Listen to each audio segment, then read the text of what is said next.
একটা মেয়ে ছিল যারা আমি মন থেকে চাইতাম, মন থেকে ভালোবাসতাম, যার সাথে কথা বললে আমার দিন আর রাত্রে রাত মনে হইতো না। মাঝে মাঝে কথার ভিতরে আমি আরেকটা কথা জিজ্ঞাসা করতাম যে দেখো, আমি হলাম মধ্যবিত্ত, আমি এতটা বড় লোক না, তুমি কি আমার সাথে থাকতে পারবে? তোমার ফ্যামিলি যদি আমার না মানে, তখন ওই মানুষটা মিষ্টি কণ্ঠে বললো যে তোমারে পাওয়ার জন্য আমি সারা দুনিয়ার সাথে লড়াই করবো, দরকার হলে ফ্যামিলিও চাইরা দিমু তোমার জন্য, তোমার আর্থিক অবস্থা যেমনই থাকুক না কেন আমি তোমার সঙ্গ সবসময় দিমু। কিন্তু কথায় আছে না, গরিবদেরকে কেউ সত্যিকারের ভালোবাসে না। হঠাৎ করে একদিন তার কল আসে, বলতেছে কি যে আমার আব্বু আমার জন্য ছেলে দেখতেছে, তুমিও তোমার আব্বু আম্মুরে পাঠাও, আমাদের বিয়ের বিষয়ে কথা বলো। কিন্তু আমি তো বেকার, আমি কোনো ইনকাম করি না।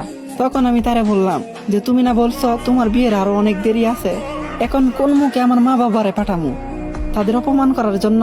তখন ও উত্তরে কি বলছে জানো? যে তুমি যেহেতু কিছু করতে পারবে না, তাহলে আমিও কিছু করতে পারবো না। তার সামনে আমি অনেক কান্না করতেছি, তারা মিনতি করে বলতেছি প্লিজ তুমি আমার চাইরা যাও না, আমি বাঁচতে পারবো না। কথায় কথায় যে মেয়েটা আমার জন্য জান দিতে রাজি ছিল, আজকে ওই মেয়েটা আমার কান্না দেখা একটু আফসোস পর্যন্ত করে না, একটু কষ্ট তার হয় না। ওই কি চাপে পড়ে করছে নাকি বেইমানি করছে ওইটা তো আমি জানি না, কিন্তু ওই মানুষের উদ্দেশ্যে আমি একটা কথা বলতে চাই। এই সময়ে পরিস্থিতি খারাপ, এই কারণে কোনো জবাব নেই আমার কাছে যে তুমি আমার সাথে এসব কেন করছো, কেন আমার টকাইছো। কিন্তু হ্যাঁ, অবশ্যই জবাব একদিন দিমু, কষ্ট আর পরিশ্রম করে নিজের এমন জায়গায় নিয়ে যাবো, তোমার না পাওয়াতে যেহেতু আমার একটু হইলো আফসোস হয়, আমার না পাওয়ার জন্য তুমি সারা জীবন আফসোস করো, ওইটার জন্যই তোমার বাধ্য করবো।